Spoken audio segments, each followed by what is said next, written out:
دا دغه پلان کاپر د وسلې د جوړولو دغه دا هغه د لوارۍ هغه ثبوت چې دا کاڼي اوس هم پراته دي په دې ځای کې دلته دکان دې ځای کې دوکان دې ځای کې دغه جوړه کړې وه دې ځای کې یې وسله جوړوله او د هغه وخت وسلې خو همدغه تورې وې او غشي وه او ډال وه او دغه شی نه وه پارک کې چې دې ځای کې په دې غارونو کې په دې ځای کې به هغه ارامګاه کوله هغه پړانګ نومې کاپر دا صاحب د پړانګ غر ته د پړانګ غر ولې وایي نو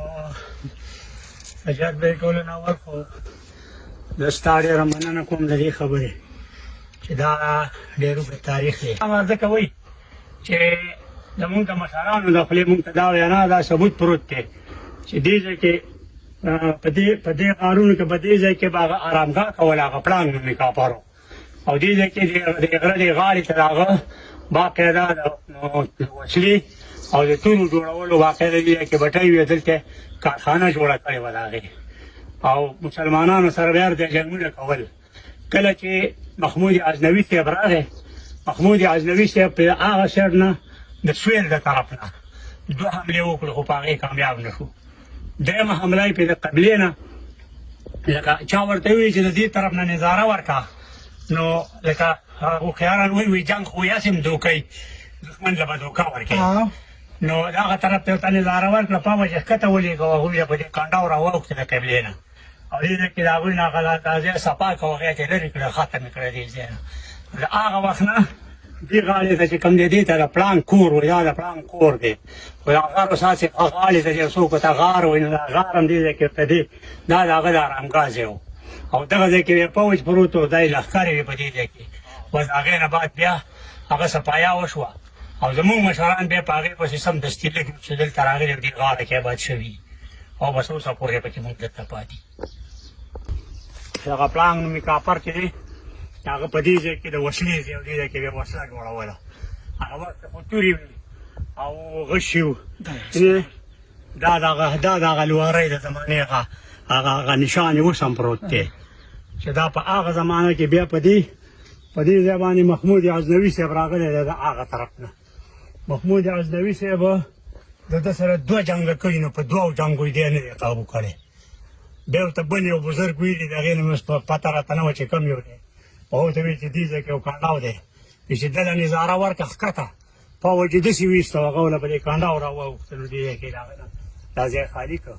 او دې ځای کې یې وواښه او بیا داسې لاړ بیا په سپلخړو کې پخه ټکانه ده په سپلخړو د بابا صاحب د دغه نه خوا کومه غټه مقبره نه ده په هغې کې غټ اوږده قبرونه دي دا د محمود غزنوي صاحب د وخت غازیان دي او شهیدان شوي دغلته یې ښخ کړي د هغې نه بعد بیا زمونږ یو نیکه بابا و چې محمد علي خان بابا نوم یې قمان علي بابا مشهور مونږ د عثمان خیل بابا نوم محمد دی په اټا کې پیدا شوی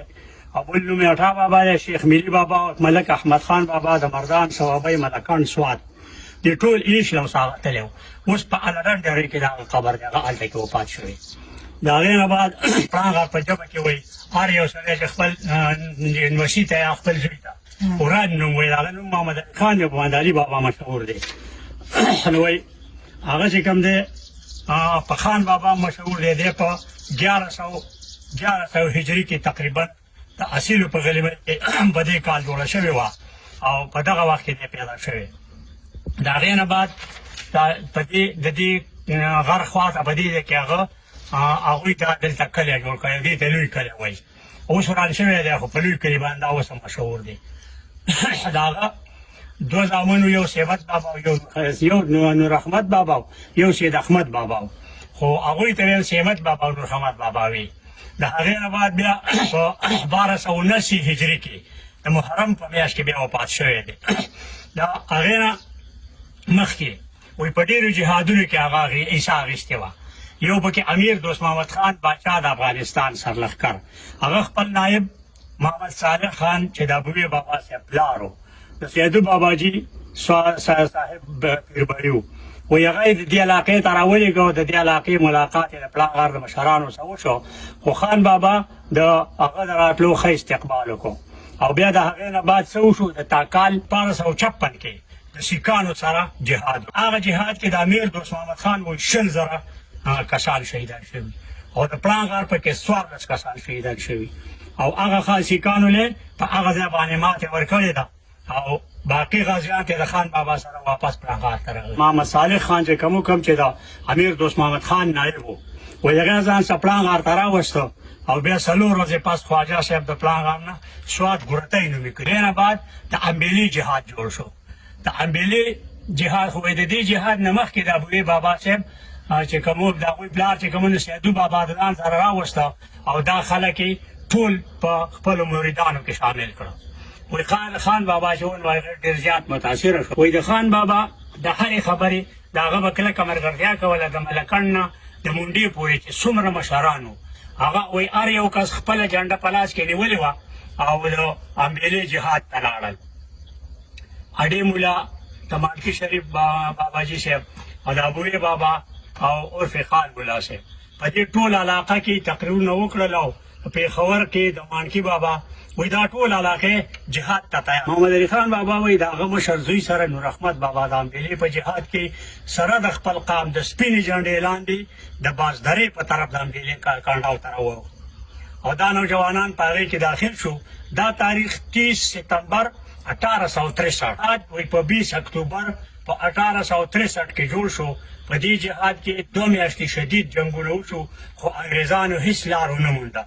او خپل جاسوسان یې په خپله مړه کړل ځکه چې هغوی به کومه خبره وکړه هلته به د سیدو بابا په غیبي قوت باندې بل شان کار وشو. هغه جاسوسان یې په دغه وجه مړه کړل او بیا په یو غیبي قوت د کراماتو په طاقت سیدو باباجي مچۍ پرې راخورې کړې او د انګریزانو ماتې وخوړه او جهاد خپلې کامیابۍ سر ته ورسېد. وایي د امبیلې جهاد ختم شو